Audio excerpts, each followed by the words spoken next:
Assalamualaikum warahmatullahi wabarakatuh. Nama saya Muhammad Firdausi Baharamdani. Pada kali ini saya akan menjelaskan penjadwalan preemption dan non-preemption pada sistem operasi.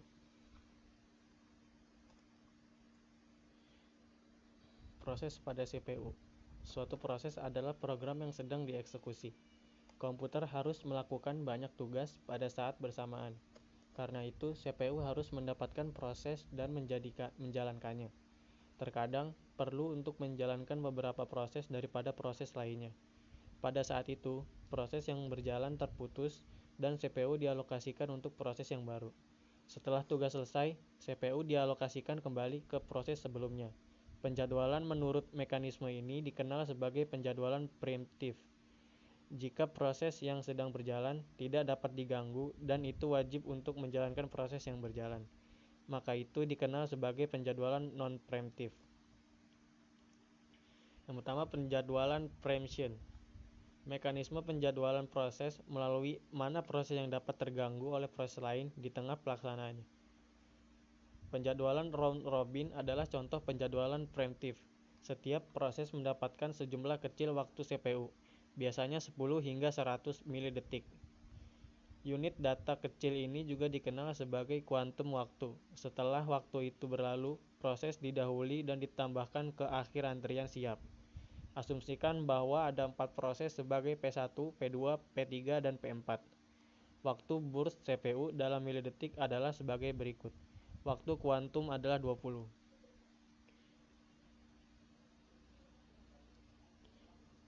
Berikut adalah contoh gambarnya,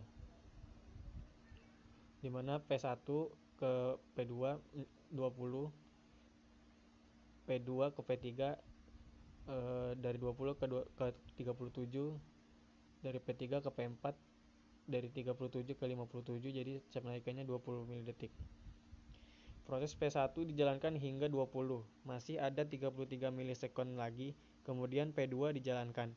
Karena kuantum waktu adalah 20 dan waktu yang dibutuhkan P2 adalah 17 milisekund. P2 akan mengeksekusi untuk 17 milisekund, jadi proses P2 selesai. Kemudian kesempatan diberikan pada P3. Ini akan dieksekusi selama 20 milisekund, sisanya 48 milisekund. Kemudian P4 akan dieksekusi selama 20 milisekund. Ini memiliki 4 milisekund untuk menyelesaikan proses total. Sekali lagi, P1 akan dieksekusi selama 20 milisekund. Ia memiliki 13 milisekund lagi untuk menyelesaikan proses. Perubahan diberikan ke P3. Ini akan dieksekusi selama 20 milisekund dan ia memiliki 28 milisekund untuk diselesaikan sepenuhnya. P4 dijalankan. Ini hanya memiliki 4 milisekund. Oleh karena itu, P4 menyelesaikan eksekusi.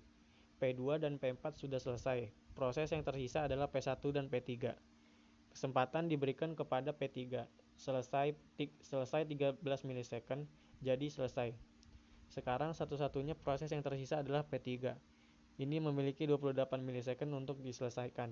Jadi P3 akan berjalan selama 20 milisekund, sisanya 8 milisekund. Semua proses lainnya telah selesai dieksekusi.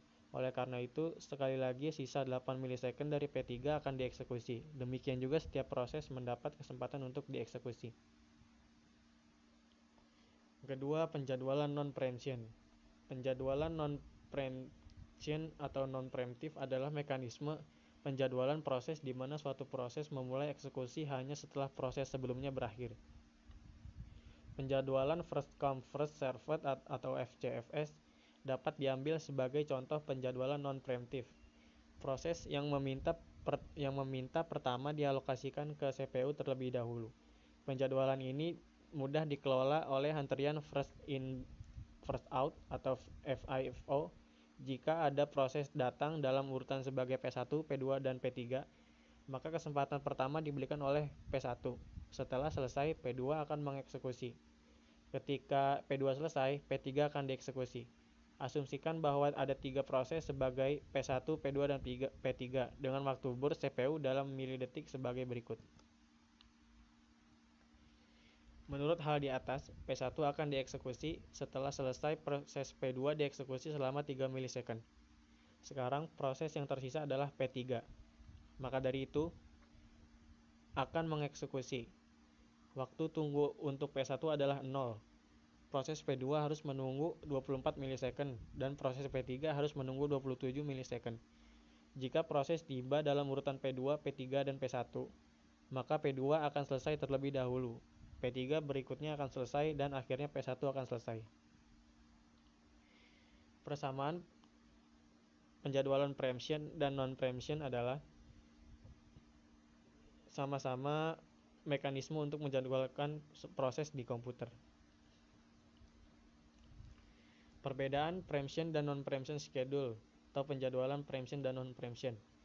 Yang pertama, berdasarkan penjadwalan preemption versus non-preemption di OS. Penjadwalan preemption adalah mekanisme penjadwalan proses melalui mana proses yang dapat terganggu oleh proses lain di tengah pelaksanaannya. Kalau non-preemption, penjadwalan non-preemption adalah mekanisme penjadwalan proses di mana satu proses memulai eksekusi hanya setelah proses sebelumnya berakhir. Yang kedua, berdasarkan gangguan proses. Dalam penjadwalan preemptif, proses dapat terganggu. Kalau non-preemptif, proses dapat terganggu juga. Tidak dapat terganggu maksudnya. Yang ketiga, berdasarkan pemanfaatan CPU. Dalam penjadwalan preemptif, pemanfaatan CPU lebih tinggi daripada penjadwalan non-preemptif. Dalam penjadwalan non-preemptif, utilisasi CPU minimal dibandingkan dengan penjadwalan preemptif. Lalu berdasarkan fleksibilitas, penjadwalan preemptif fleksibel, sedangkan penjadwalan non-preemptif tidak fleksibel. Jadi kesimpulannya, ada beberapa proses yang berjalan di komputer. Ketika setiap proses dijalankan, CPU dialokasikan untuk proses tertentu. Kadang-kadang perlu untuk menghentikan pelaksanaan proses saat ini dan untuk memberikan prioritas pada proses lain.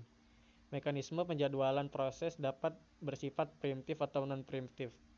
Penjadwalan preemptif adalah mekanisme penjadwalan proses di mana proses dapat terganggu oleh proses lain di tengah pelaksanaannya. Penjadwalan non-preemptif adalah mekanisme penjadwalan proses, meskipun yang satu proses memulai eksekusi hanya setelah proses sebelumnya berakhir. Ini adalah perbedaan antara penjadwalan preemptif dan non-preemptif di OS. Cukup sekian penjelasan penjadwalan preemptif dan non-preemptif dari saya. Kurang lebihnya mohon maaf. Wassalamualaikum warahmatullahi wabarakatuh.